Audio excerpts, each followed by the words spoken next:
Hi, I'm Robert Borton, CEO of Classical Conversations, the world's largest classical Christian homeschooling community. I'm launching a new podcast, Refining Rhetoric. If you like cross-politics or just listen to hear what crazy stuff they're saying today, you will enjoy Refining Rhetoric. You can find us on your favorite podcast platform. I practice the 15 tools of learning by interviewing great guests, looking at current events, and talking about cryptocurrency. My name is Jamie Piles. I joined Samaritan in December of 1996. We were homeschooling our kids and we were already thinking outside the world's box, if you will. And I saw a little tiny classified ad about this new kind of idea I'd never heard of before. My first reaction was, that's the kind of thing that we would do, isn't it? And so I finally called the number, talked to them, and the more I asked them questions, the more I liked their answers.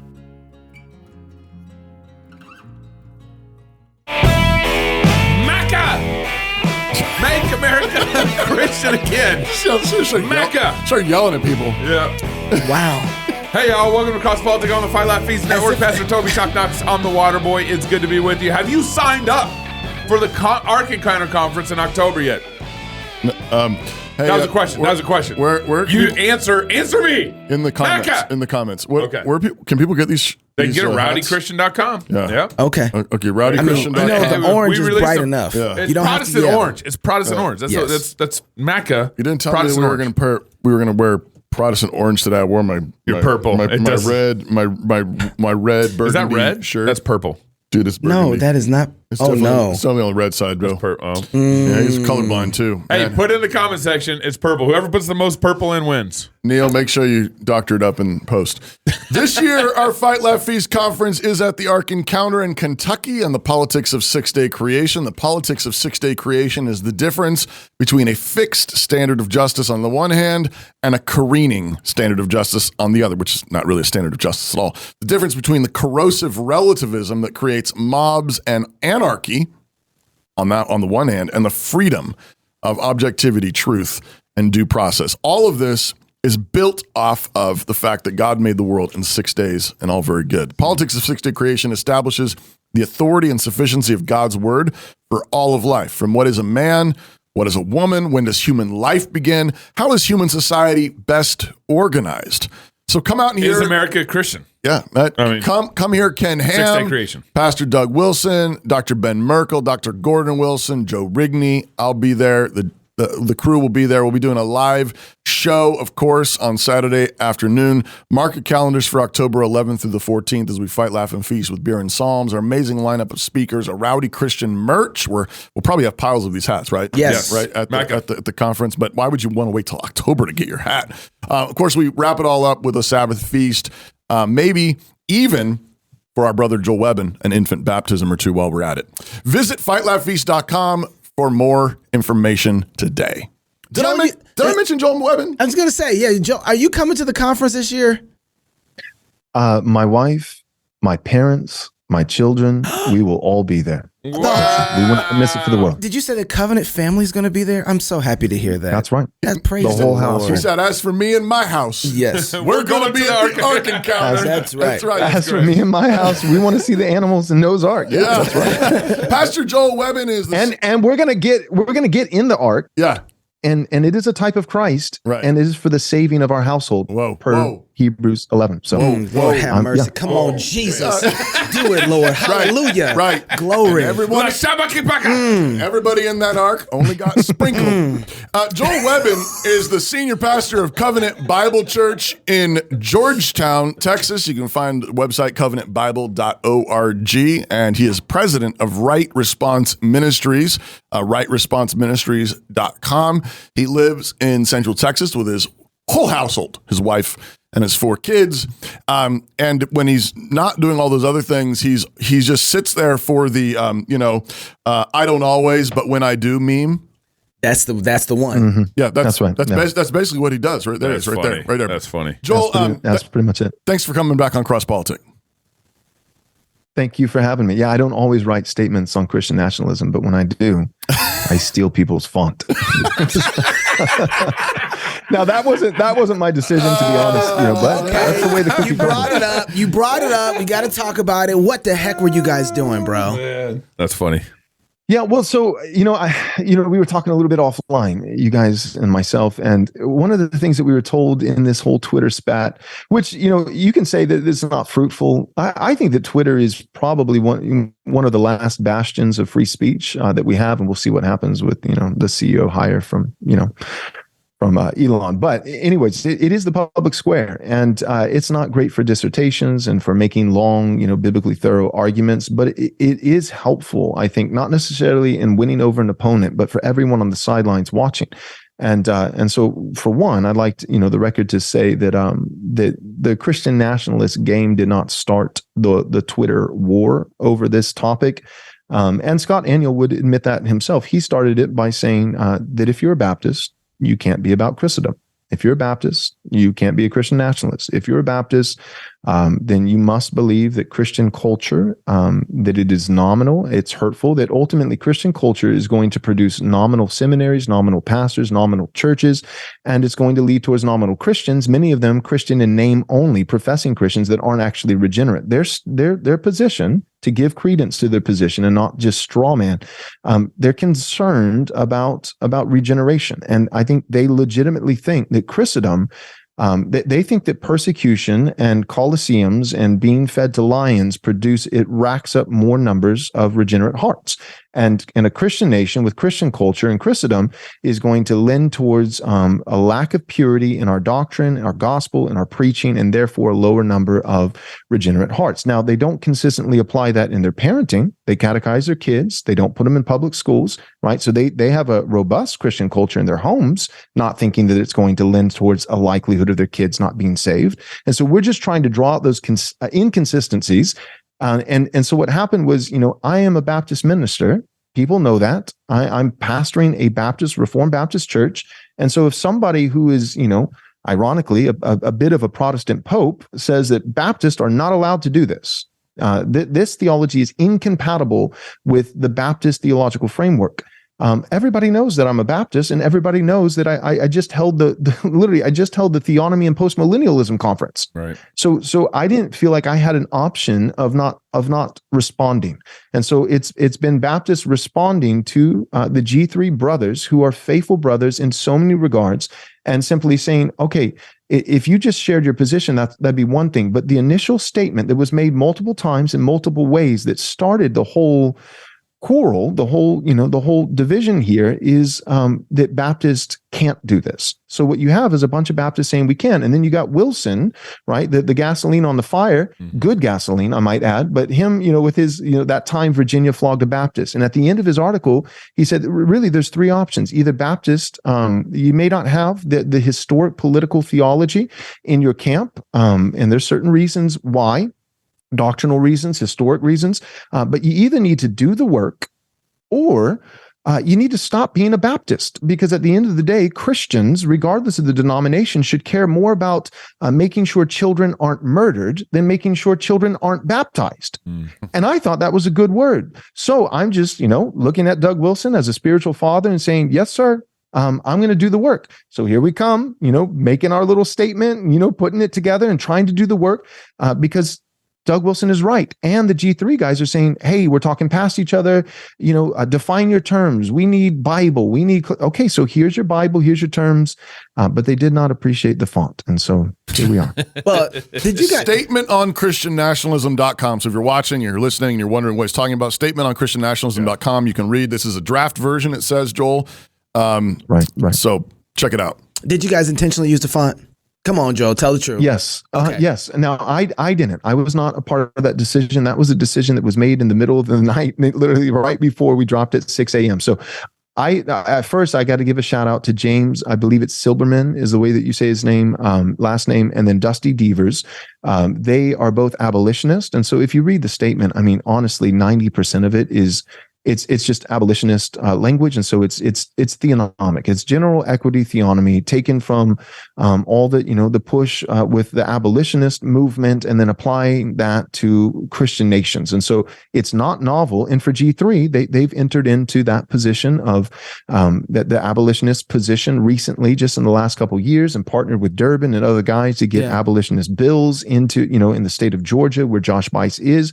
And so we knew that one, that we're convicted of this position. We think it's right. Two, it shouldn't be alarming to guys who are using this kind of theology themselves. And so we, put that together. James Silverman and Dusty Devers were the lead authors. James did a lot of it. I came in the 12th hour. I still get, one denarii, but I came in the 12th hour with William Wolf as editors and kind of shored up. Like I worked on shoring up a little bit more the definition of what is a nation, that it's not an abstract principle or idea. It is blood and soil. It is people and place. However, I also wanted to be really clear that people and place is not defined by a mono-ethnic culture. But there does need to be, with those people, their skin pigment doesn't have to be the same. I'm not a kinist. But they do need to have a shared history, shared virtues, shared values. Those things matter. It's not just an idea. So what is a nation? And then what does it mean for a nation to be explicitly Christian according to God's law? And so we put that out there last minute. I think William Wolf was the main guy who said, G3, use their font, and I don't think he was trying to be malicious at all. I think he was trying to be funny. Honestly, I think he was just trying to be funny. And so we did that, and it was not appreciated, which really was not shocking. I would not have made that decision myself, but that's the way it went. And then we quickly, within hours, changed the font because I long for a day when a statement can be judged on the character of its content and not the color of its font. I just long for that day.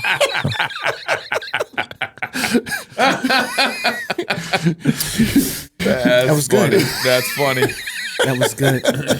I'm still stuck back at. Go ahead. Well, I was just gonna. I'm curious. I'd like to hear some more about the definition of nation. That was exactly where I was going, Pastor. Since you worked on this section, I got it up here in front of me, and I just like to hear. I mean, it seems to me like on the one hand, I mean, I'd like just to hear some of your concerns in this, but it seems like on the one hand, we do have a kind of we've bought a lot of modern Christians have bought into a kind of Gnostic multiculturalism that's been fed to us by the secularists, the globalists, and so on, and so that we think our unity and the only thing that unites anyone ever is just ideas in our head, some kind of spark of the divine inside, even if you define it in Reformed Protestant categories.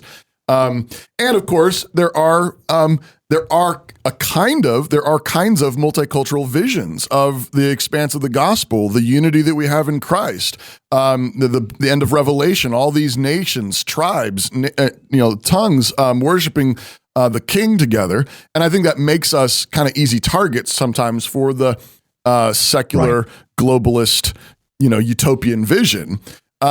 What are you seeing in this whole conversation? And of course, on the other side, you've got people saying some really creepy, basically, as you said, kinist ideas. Some guys or straight up supremacy. Kinists, and then there are hard kinists and straight up racist. Yeah. And certainly the Christian nationalism, it's a big tent. The problem with big tents is you get some wackos. So I'm not sitting here saying, hey, everybody is just great. No, there's some straight up racist guys who are like, I'm a Christian nationalist too. And we're like, no, you're not. And that's why we took the time to make a statement. And the beauty of the statement that we wrote is I've already had multiple guys in the Christian nationalist realm, and some of them some notable figures who have said, I'm not going to sign, I can't sign this because it's too theonomic, right? So one thing is underneath this big tent, you've got the Thomist, right? Which for me, I'll partner with them to some level, but eventually Aquinas and Van Til are going to have a showdown because man's reason is what got us into this spot. And so there's, so this statement it's explicitly theonomic, and it's very Van Tilian in that regard. So some guys don't like it in that regard. And then other guys, they don't like it in the sense that they think it was still too loose, back to you, Toby, with a definition of what a nation is. They would like to see it not just people in place, and those people can be a variety of different cultures and ethnicities and backgrounds. They want it to be more shored up with a mono-ethnic kind of culture, and that's not my position. I feel like we did good in the sense that anybody who's flirting with pietism or Gnosticism, like you mentioned, Toby, does not like this statement. And anybody who's maybe flirting a little bit with kinism and Thomism does not like this statement, which I would call the sweet spot. Yeah. Joel, I'm actually wearing my Christian nationalist Thomas Clarence t-shirt. That's a different Thomas. Yeah, it's Thomas. Yeah. Thomas, different you know, Clarence Thomas. I'm a Clarence Thomist. Clomist. A Clarence Thomist. I did that. Yeah. It's kind of been interesting to me to watch this conversation happen where, theonomists have kind of had this debate going on for 40 years, roughly. 40? That's it? Yeah, maybe. Come on, bro. Maybe 50, in a serious way. And, but why is all this Christian nationalism stuff and the intensity of the debate happening so intensely, I'm going to repeat the word intense, in 2023? I mean, especially Baptists are, which I welcome the conversation. Baptists are starting to get so involved in this conversation. But this is, we weren't having these debates as a church 10 years ago. We were having maybe pre-mill debates, post-mill, that kind of stuff. Why is it happening now? I think Baptists are tired of being the cause of transgenderism. I think Baptists, we're just tired of that. So there's a bit of penance. Come on.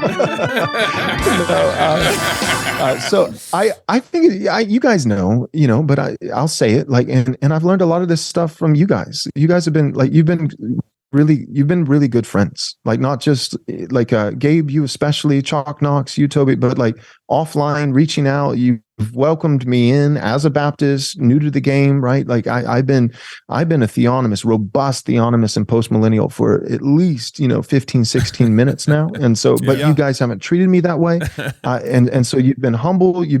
But I think my point is Baptists like me, because I'm one of them. I haven't been on this train for 30 years, and I want to continue to acknowledge that and show honor where honor is due.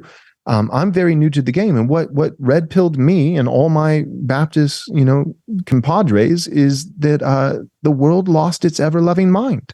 We're living in clown world. You're sexually, chemically castrating 14-year-old boys. We've got 65 million children that have been murdered in the womb. You can't define the word woman anymore. It's insanity that we're living in. And so what's happened is that God, I believe God, because God has spoken in special revelation, but God is still speaking in the world because God is sovereign over all of this. And so Calvinists are coming and joining the game. The reason why is what I find as a common denominator among the Baptists that are hopping on the CN train is that they're all Calvinists. And what that means is that they believe that God is ultimately sovereign over every molecule in the universe. So they look at clown world and they look at that God is speaking, God's saying something in this book of the world and his providence and his sovereignty. And what God is saying essentially is that boomercon theology has some serious holes in it. It doesn't hold up to scrutiny. It has not been able to sustain the battering ram of God's sovereign providence over the last few years. Now, it never has, but it especially has shown its weaknesses in these last 3 years. And a lot of young Baptist men are waking up and saying, well, wait a second, we want to do something. And it could be that we're having this conversation 10 years from now and all these young Baptist men are Presbyterian. That's entirely possible. But for now, we're not necessarily hopping on board with paedobaptism, but we're at least hopping on board and saying, no, theology should come out of our fingertips. What we believe, actually, the church, here's the thing, I said it in jest, but the transgender kind of thing with, Baptists, everybody lost their mind. Baptists were offended, and a lot of Baptists like me said, I know what you're saying, and we weren't offended, and, we're good brothers. Yeah. But what you guys were getting at is true, and Baptists need to wake up to this. Maybe not definitively true, but the principle, the church has to recognize that what the church believes, that theology impacts the world. It does. That's right. Theology impacts the world. So here's the deal. It's either bad theology has a bad impact on the world in a tangible, physical, not just the 17th dimension. The theology actually, it is, our worship is warfare. And so what we believe, if it's bad, it has a negative tangible impact. If it's good, it has a positive tangible impact. So a lot of guys, what they were offended, what I realize is the offense and the backlash that you guys got from that, even the direction that the offense was coming from, I realized, oh my goodness, it was just another confirmation. We got a problem, because the biggest problem here is not, people weren't arguing on the premise of Credo Baptist position is biblically faithful and true. Right. That wasn't the objection. Right. The objection was actually from a place of pietism and Gnosticism, saying, how dare you say that the church might actually influence the world? That's right. What? That's a really good point. That's not my... Hey, that's right. That's right, Joel. I want to go back to the nationalism part, the nation part a little bit. I'm trying to figure out a way to I never answered that. I'm sorry. Go ahead. I've got some things on that. Okay, good. Because I'm trying to help some people work through this. I don't think I've worked through it yet. I'm not taking the title Christian nationalist. I'm not putting it on my back yet. I'm a theonomist. I've held that for a long time. I'm going to continue to hold that. Although, I told somebody, if you want me to choose between Christian nationalism and what we currently have, of course, I'm going, I think it's a false dichotomy, but I'm going Christian nationalism, right? Yeah. But here's my thing. And they're like, oh, a Christian Prince comes with Christian nationalism. I'm like, you know what? I'll give you the Christian Prince. I'll take a Christian Prince. I just want him to be a charismatic guy who speaks in tongues. I want him to do a State of the Union address speaking in tongues. Right? Now, everybody fight over that. Yeah. Okay? It'll still be better than the current trash that we have right now, right? And we can get through and argue. I'll deal with that, but I'd rather have that argument inside the house, right, than be like, well, the atheists and the pagans are running everything. At least we have a Christian. All right, so that's that. But I think part of the concern for a lot of people who have watched political movements over the years, historically, have an argument here. When you look at the civil rights movement and you say, yeah, we weren't doing a good job treating black people well in America, that's a problem. Mm-hmm. The homosexual movement latched itself onto it. Hijacked it. And hijacked it. And they were a small minority, even compared to the black community. Exactly. And even in America, right? But yet, because they were there, they were able to manipulate and move the system. So even legally, how do you treat blacks the way that you want to treat everybody else in America and then not bring in the homosexuality with it? And we didn't manage that part very well. And it just historically we haven't. And so I think people can look at Christian nationalism and say, wait a second, how does your nationalism not take over your Christianity?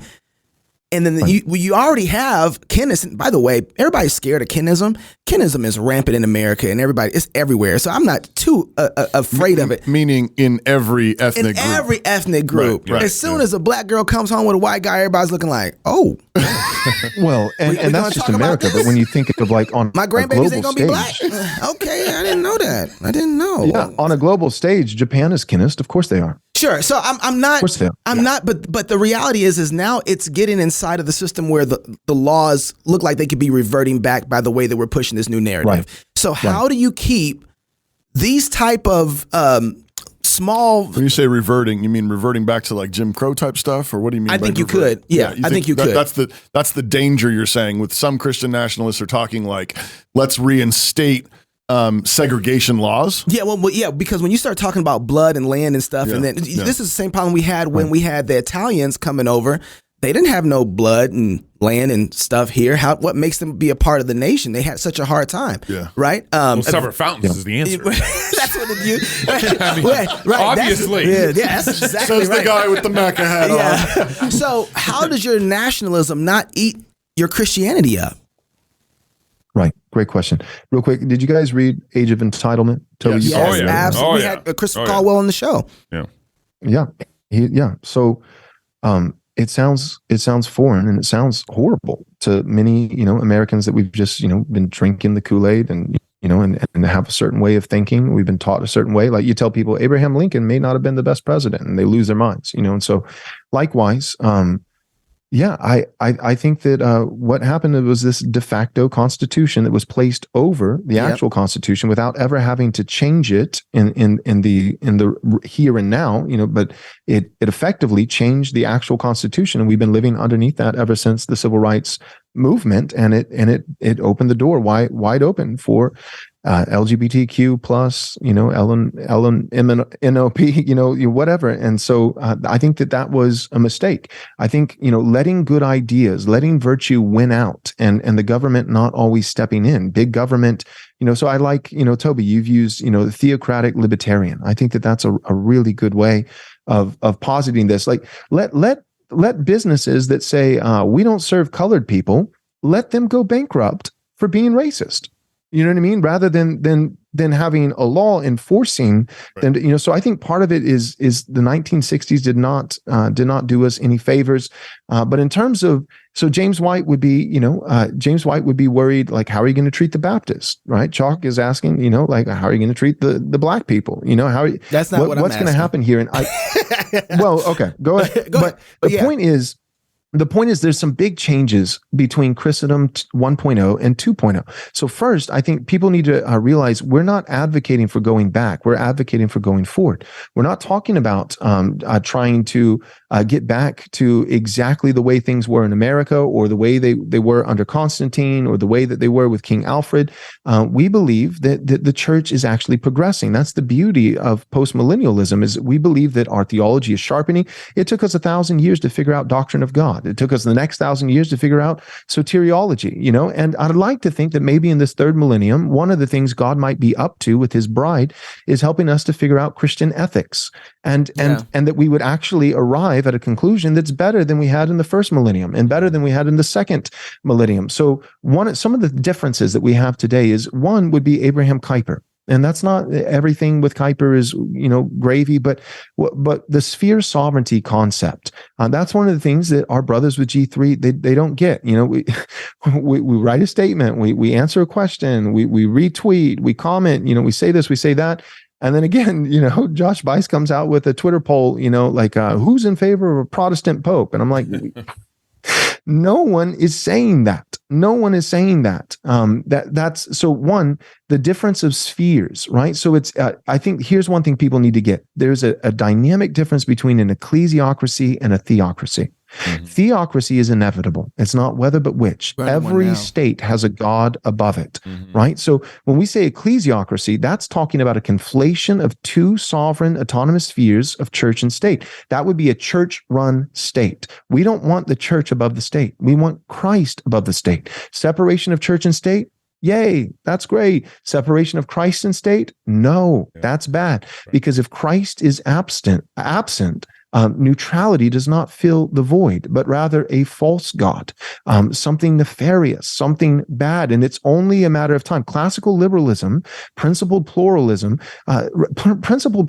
is just a euphemism for polytheism. It's just multiple gods. It has not served us well, and these kinds of ideologies and policies, they've only appeared to be successful for really, in the big scheme of human history, a very brief period of time.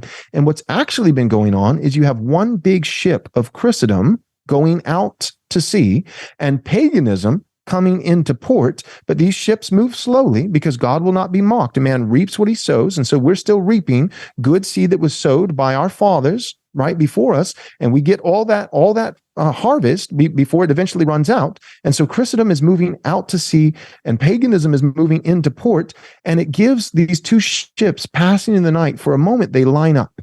And it's a long moment because God will not be mocked, and these things happen slowly. So it's a 60-year moment. It's a 120-year moment, depending how you count. And it makes it look like neutrality is viable. It makes it look like classical liberalism, principled pluralism is a real alternative, that it's a viable solution, but it's not. It's actually one good thing leaving while a really bad thing is coming. And you've got the optic, a momentary optic of neutrality that is not actually the case. And so all that being said, my point is, it's not whether but which. If we don't have Christ above the state, that's Ephesians 1:22. God has appointed him head of all things. He's uniquely head of the church in the sense that the church is the only entity for which Christ died, but he is not exclusively head of the church. Christ, not Caesar, is head of the church, and Christ, not Caesar, is head of the state. Christ is head of all things, and if you don't have Christ, you don't get neutrality. You get sinister, malicious, nefarious, false gods that hate your people. And so that's what we have going on right now. The things that are better for Christendom 2.0 is sphere sovereignty. That would be one of them, not ecclesiocracy, but theocracy. And those are the conversations we need to have. And that's why some guys that are even on our team, maybe more loosely, But they would say, well, we shouldn't even talk about this because we're not anywhere near having a Christian nation. We're not even where, but no, we need to talk about this. Doug Wilson, I think, has been fantastic in saying part of the problem in the days of Constantine is that all of a sudden the church was given, in the providence and sovereignty of God, massive power and influence before it had the maturity, before it was ready. So this is not just being ideologues. It's not just a bunch of young men, wearing the Christian nationalist hat, talking about whether or not we're going to flog people or execute them, for blasphemy. We're having real serious conversation. There are some idiots in the camp for sure, but a lot of us are having real serious conversations because what we're trying to do is shore up our maturity so that if the church is given in God's mercy influence once again, maybe this time we don't screw it up. It's interesting to me that there are far more Christians in this land than LGBT activists. Right. That's right. Which means, on the one hand, while apart from God's blessing, this ship just continues to go off to sea and goes down as it's currently headed, apart from God's blessing. But if God's people turn to him and ask for his blessing and repent of their sins, we could have this land in 15 minutes. Is there a Bible verse connected to that? Right. Right. I mean, you're right. So because the Christendom ship, that's the beauty of that illustration. The Christendom ship is not that far away from the port. Right. It hasn't been leaving for 1,000 years. It's been leaving for maybe 100 years. Yeah. So it can come back. Right. It can come back. It's still close enough. It's in sight. We could wave and say, come back. Right. Exactly. But Christians have to say something. We got to do something. I also think that, sorry. I was just going to say, I don't know if you quite answered my question because I like you. I want to, can I? You want to try to push another? But before you do, I'll let you. Read that ad real quick. And then oh, you want me to read an ad? Yeah, oh, man, He just put one ahead. I was going to ask. I got to say something about Baptists and flogging. Oh, okay. I really have to say something about it. All right. You say that next. I want to hear that, Knox. Do you own a business and write a lot of proposals? If so, you should check out smartpricingtable.com. Smart Pricing Table cuts down on back and forth, incorporates powerful upsells, and allows you to create proposals at lightning speed. When your prospect is ready, they can e-sign and you're off to the races. Download their free guide today, The Profitable Proposal Blueprint, at smartpricingtable.com. That's smartpricingtable.com. Joel, so let me first say this. Baptists, a lot of them are saying, hey, you Presbyterians, you guys flogged us before, so we're not so happy with this idea. But watching what's happening with the conversation, the ones who are really leading the conversation, Joel, I think are the Baptists. The Baptists are leading the conversation on Christian nationalism. And so if there's anybody who should be afraid, maybe it's the Presbyterians. It's the Presbyterians. Well, no, you're right. And so here's what I want to say about this. I just want to say that right now. They didn't make because and so yeah. Go ahead, Joel. This is what you're getting at, and you're absolutely right, Knox. This shows you how much loser theology Baptists have adopted. Baptists outnumber Presbyterians in America 10-1. Yeah. And we think that if America became a Christian nation, that Baptists would be the ones getting flogged. That shows you how deep the loser theology goes with Baptists. The concept of having influence, being in positions of authority and power, the mere concept of winning for a Baptist is so foreign that we think that even outnumbering Presbyterians 10-1, if we became Christian, that Baptists would be in the gulag. Yeah. That right there, again, getting to the underlying problem. So yes, let's talk about that, how to fix that, right? James White has a concern about that. That's legitimate. That's good. I love the conversation, the sweater vest diaries with Doug and James, and we need to talk about it so that we don't commit these same errors again. Yeah, so but again, getting down underneath the surface, why are Baptists so afraid? And I think it's because Baptist theology, in much of its roots, has been pietistic, Gnostic, and nihilistic. Baptists thrive off of being a minority. And what they didn't realize is that over the last 50 years, arguably more, we have not been a minority for a very long time, but we still are acting. Baptists, they want to be independent, isolated, atomistic, and they always want to be outnumbered, right? Because that's where Baptist theology thrives, is like true purity of faith, but that's not the reality that we've been living in culturally. here in America for a very long time, and Baptists have not yet caught up theologically to the reality of where we're currently, what time it is. This is why I've spent so much time, and supporting the guys who are having the fight in the SBC and founders, because they really are. I've said this before, but I don't think people listen to me. Presbyterians don't really matter in the numbers game at all. Like, we don't matter at all, especially like if you look at our sizes here, like CREC, a couple hundred churches, right? Like, so at the end of the day, Baptists are the ones who are kind of leading the culture. Right. They own it right now. Right. And so there's nothing really. I'm like, should be a little more afraid of what happens when they get the reins. Well, and speaking of that, I maybe this is what you're getting at with your question earlier for Joel on civil rights. And, sure. And yeah. I don't know if this is what you're getting at, but this is something from this is on Twitter from this morning from Stephen Wolf. Okay. He writes this in a short thread he wrote. CN, Christian nationalism, is a Christian political theory that grounds action in a natural affection arising for the ground itself, having been enlivened by the activity of loved ones. It's not even fundamentally about civil law or even Christendom. I think I got that right. It cuts off at the end there. Show this thread, and it doesn't want to come. Anyways, the thing that I noted was, he said it's not fundamentally about civil law; it's primarily about natural affection. I wrote this draft of a retweet that I haven't actually published yet, but I was thinking about this morning. It says, I've appreciated this emphasis from Stephen Wolf on love of particular places, events, and people. I think, and that gets back to the nationhood piece that we were talking with Joel about earlier. Emphasis on law divorced from particular people and places is Gnostic. And I think that's been a big part of what you've had in the past. And there are certain kinds of ideologues have only thought sort of in these cerebral, 17th dimension theology or even theonomy or whatever categories. But then my friendly pushback to Stephen is, but unless that love is regulated by the law of God, it will devolve right back into our current pantheistic fascism. But you said love twice. That's right. That's right. I did. But I don't know if that's what you're getting at, Knox. Right. Yes. But it's the notion of if these things have to go together, how do we love God and our brother? Well, 1 John, notice that I'm citing a New Testament passage for all you Andy Stanley fans. How do we know that we love God and our neighbor? By obeying his commands. By keeping his commands. His commands are not harsh. That's right. They're not onerous. His New Testament commands, though. No. Yeah, the law of God. Where did those come from? Where did those come from? Just New Testament commands. But my point is, I guess, just to echo and amen what you said, Joel, is I do think that on the one hand, I think we really do need to do a bunch of retrieval. Make sure we understand what were the lessons that God taught us in Christendom 1.0.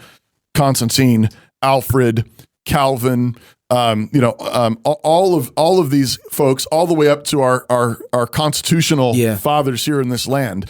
And at the same time, I agree 110%. I think that in people like Abraham Kuyper and in even our theonomist fathers of the last generation or two who have said, wait a second, there's even more riches in the Word of God that apply to all of life. I think that all needs to be brought together, honoring our fathers, honoring the Reformed tradition, honoring the broader Christendom tradition, and at the same time saying, there were some bugs that need to get worked out. Right. And I would say one of those bugs that really needs to get worked out is a stronger tie, a stronger connection to the general equity of the law of God. That the principles that are given to us there in all of Scripture, that's what guards us and goes back to, so how is it that Presbyterians aren't going to end up flogged? Right. Well, I'm praying that a bunch of our Baptist brothers who run this ship are going to keep becoming theonomists like you, Joel, because if they're not, we're going to get flogged. Because that's exactly, that's right. That's what's going to happen is if we do not define love, that's right. We're just back in this.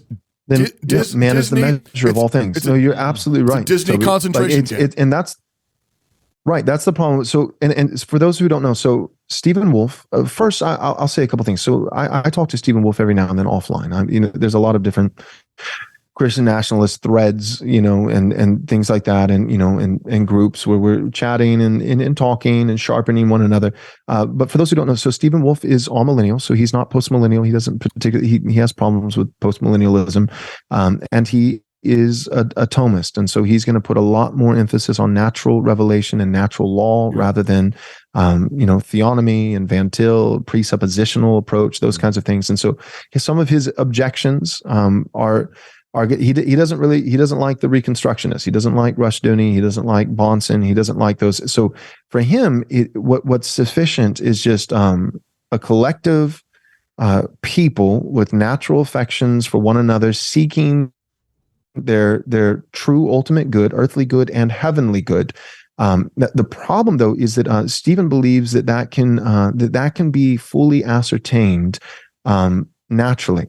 And although we 100% affirm Romans 1 and we affirm Romans 2, natural revelation and natural law, and Stephen is right in saying that natural law is synonymous with the Decalogue, moral law, the full 10 Commandments. He's right about all those things. But I think for me, part of this is where the Van Tillian approach begins to separate is I think that Van Til had a bigger, more robust understanding of total depravity. That right. Man is not utterly depraved, but every single facet of our humanity has been, there's no part of man that is left untarnished by sin, including his ability to reason. So has God spoken clearly in the created order? Yes. But man's ability to perceive all that God has spoken. So even Romans 1, it says that not just that God has relayed the message by what he has made, but that it's been perceived by man. But what elements of the message have been perceived even by unregenerate man? Well, the existence of God, his eternal power, his divine nature. But it doesn't necessarily specifically say that every aspect of his law has been perceived by man, right? And so the problem is, like, yes, he has a conscience. Yes, he's created in the image of God. The image of God, that vestige remains. It has not been utterly lost. And so, but the problem is that the problem is that man left up. What I always tell people when they're like, "What do you mean you're presuppositional?" I just say, "Look, here's the short answer. God wrote a book, and we're allowed to use the book. I don't understand why we can't use the book. It's not a book to Christian people. It's not a book just to church people. God wrote a book for all people. So I can go to Caesar. It doesn't matter if you're an unbeliever. I can go to a non-Christian and say, "Hey, here's a book. God said this." "Well, I don't believe your book." "Yes, you do. Yes, you do. And the book's for you. And it doesn't matter what you believe. This is what God has said. You know that God has said this. And this is the rule book for life." And so if we do just say, well, what's going to lend towards our earthly good and heavenly good, we're going to get some things right. But man's reason is so distorted and so tarnished because of sin that eventually man, progressively with culture going away from God, will say, well, I think it's good for little boys to become girls. And you're right back where we started. Man's reason is not going to get us out of the mess that man's reason got us into. So all that being said, right. Some people's beef with Stephen is that, they're like, well, I think he's racist. I don't think he's a racist. Right. I think he says some things that draw some legitimate racists to the game, that attract them. But no, I don't think so. And then, the infamous tweet heard around the world, the lone bulwark, white evangelical Christians. I did not retweet it and clutched my pearls. How could you, Stephen? I knew what he meant. I also didn't retweet it and say, this is great. I let that one just lie. So all that being said, all that being said, I don't agree with all of his strategies necessarily. But I do think that he's onto something about, what is a nation, these kinds of things. I think he's off the rails in terms of God's law. So how we ascertain the law of God. And we could keep having this conversation all day long, but Joel, really do appreciate your work on this. Everybody check out statementonchristiannationalism.com.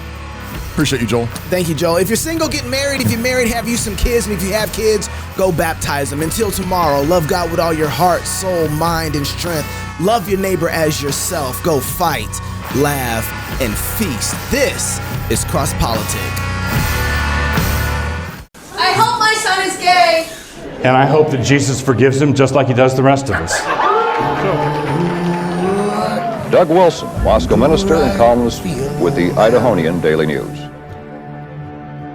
The question that confronts us is, what does it mean in a disobedient culture to be prophetic? There be a place for same-sex couples? No marriage. Even though it's the law of the land in the United States? Just like Roe used to be. We want to turn the world upside down, and you don't turn the world upside down by being nice. I believe that we are in this polytheistic, pluralistic moment, and the desperate need of the hour is for our Christian leadership to say, Jesus is Lord and there is no other. Fear no man.